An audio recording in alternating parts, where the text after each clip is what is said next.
Imagine finding yourself alone, stranded on an uninhabited island, with no food or water in sight. Your heart pounds in your chest as the reality of your predicament sinks in. Panic starts to set in, a primal fear taking hold. The isolation, the uncertainty, it's overwhelming. Yet amidst the chaos of your thoughts, a spark of hope ignites. Remember, survival isn't just a game of luck. It's a game of knowledge and strategy, and that is something you have control over.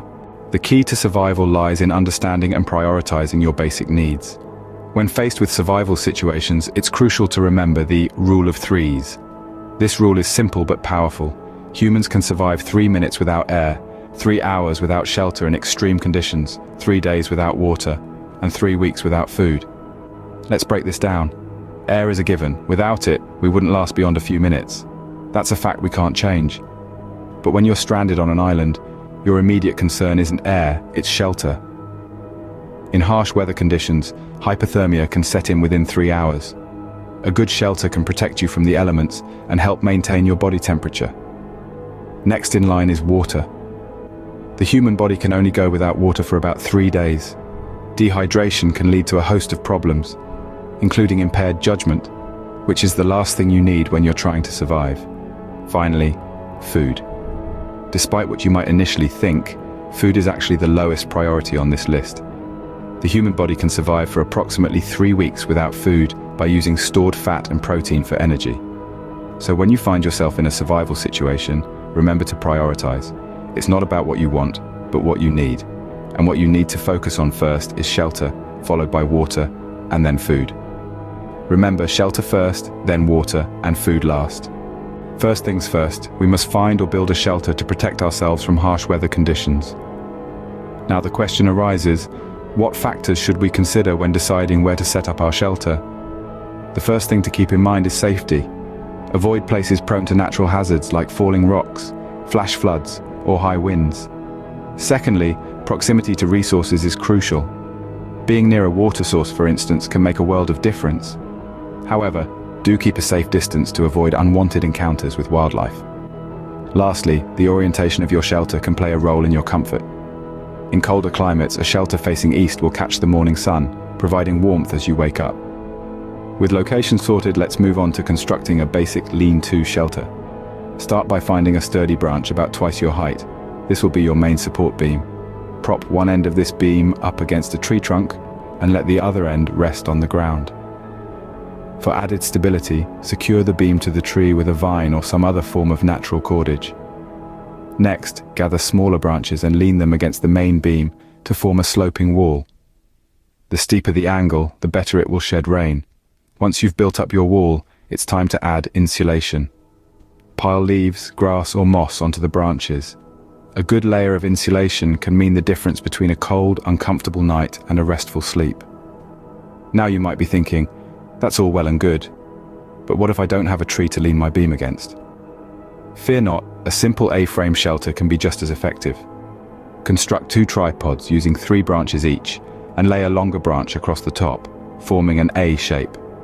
Then just add your smaller branches and insulation as before. With a shelter in place, we've bought ourselves time and protection.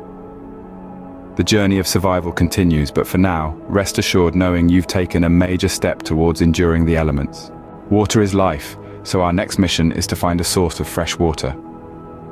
On an island, fresh water may not be readily available.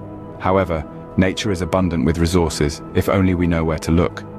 One of the simplest ways to gather water is by collecting rainwater. It might sound a bit old school, but it's an age-old technique that has been saving lives for centuries. All you need is a broad, clean surface to catch the rain and a container to collect it. But what if the heavens don't oblige and it's as dry as a bone? Fear not, for we can dig a well. Yes, you heard right. Digging a well near a vegetation-rich area can lead you to an underground water source. It's a bit of a gamble, but it's worth a shot. If you notice dampness seeping through the ground or see lush vegetation, you're on the right track. Now, finding water is only half the battle. Ensuring it's safe to drink is the other crucial half. One of the simplest and most effective ways to purify water is by boiling it. Fire up those survival skills, get a fire going, and bring your water to a rolling boil. Boiling kills most pathogens and microbes, making the water safer to drink. But suppose fire isn't an option. In that case, solar water disinfection, or SODIS, can come to your rescue. This method involves filling a transparent plastic bottle with water and leaving it in direct sunlight for at least 6 hours. Sunlight's UV rays will do the job of disinfecting your water. And remember, if you're unsure about your water's safety, better safe than sorry. Always purify it before drinking. Dehydration is a risk, but so is drinking contaminated water. With a steady supply of clean water, we've secured one of our most vital needs. Our bodies need fuel to function, so it's time to find some food. On a deserted island, our food sources could be as diverse as the landscape itself, and it's crucial to know where to look and what to avoid.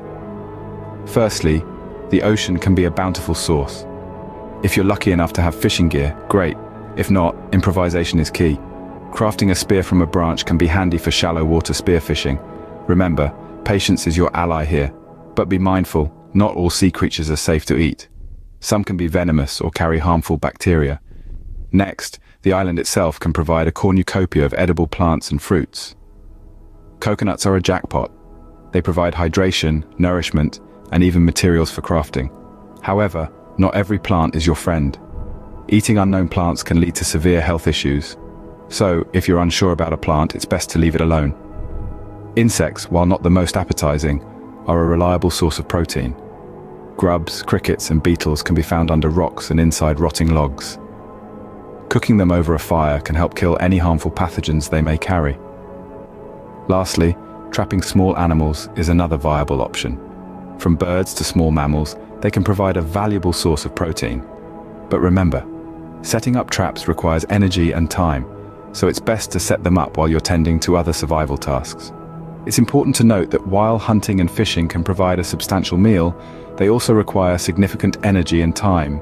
It's often more efficient to rely on plants and insects, which are easier to find and require less energy to catch. Keep in mind, survival is not about gourmet dining, but about providing your body with the nutrients it needs to function. So don't be picky. Eat what you can find, always prioritizing safety. With a sustainable source of food, we've conquered the last of our 3 basic needs. Now we can focus on signaling for rescue and getting off this island. But that's a story for the next scene. Now that we've secured our basic needs, we can focus on getting rescued. There are several ways to signal for help when stranded on an island, each with their own unique advantages and drawbacks. Let's explore some of these methods together. Firstly, we have the classic signal fire. This is one of the most effective ways to attract attention, especially at night when the light can be seen from miles away. To make your fire more visible during the day, add green leaves or rubber to create smoke. Remember, 3 fires in a row or a triangle is an internationally recognized distress signal. Next, we have ground signals. These are signals created on the ground that can be seen from the air. You can use anything from rocks, logs, or even the sand to create large symbols.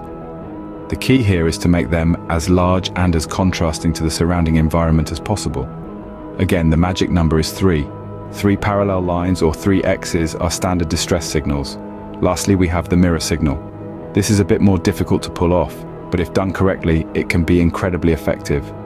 If you have a mirror or any reflective surface, you can use it to reflect sunlight towards passing aircraft or ships.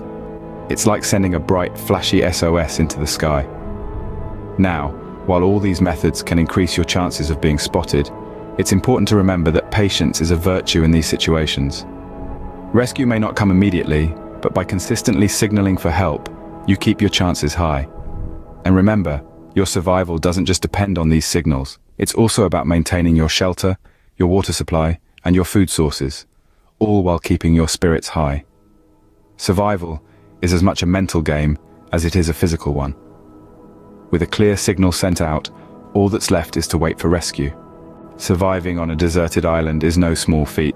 It's about understanding your essential needs and strategizing accordingly, building a robust shelter to protect yourself from the elements, unearthing water sources, and purifying it for safe consumption, foraging for food, using all your wits and observational prowess, and of course, signaling for rescue, never losing hope. With knowledge, strategy, and a bit of luck, survival is possible. So, if you ever find yourself stranded on an island, remember these key strategies.